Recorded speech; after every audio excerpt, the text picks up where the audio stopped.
Bugün İş Bankası'nın kuruluş yıl dönümü 98. yılı.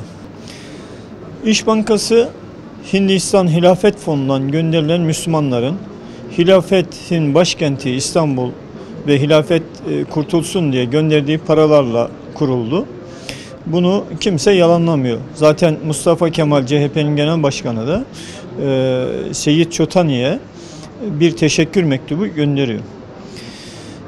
Bu hilafet fonundan gönderilen paraların bir partinin uhdesine verilmesi anayasaya, yasalara, siyasi partiler kanununa aykırı.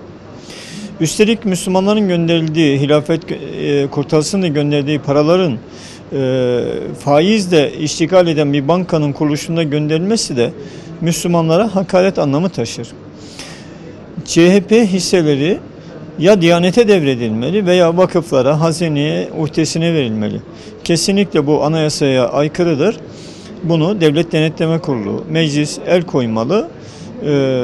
300 iştirakı olan İş Bankası'ndaki CHP'nin hisse yönetimine devlet, meclis el koymalıdır. Bununla ilgili bilgileri, belgeleri Devlet Denetleme Kurulu başta olmak üzere meclise, Cumhur Reisimize ilettik. Şimdi icraat bekliyoruz. İş Bankası Müzesi de zaten vakıfların binası. 93 yıldır maalesef hiç kira vermeden orada duruyor. Bir de haftaya bildiğiniz gibi okullarımız açılıyor.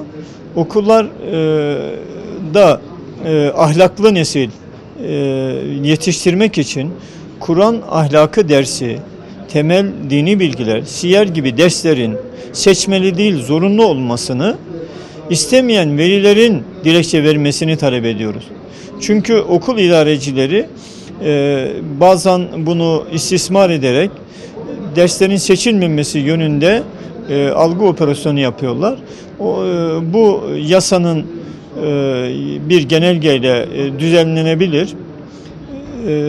Kesinlikle Kur'an ahlakı dersi zorunlu olmalı ve istemeyen kişiler dilekçe vermeli. Bu elzem milli güvenliğimizi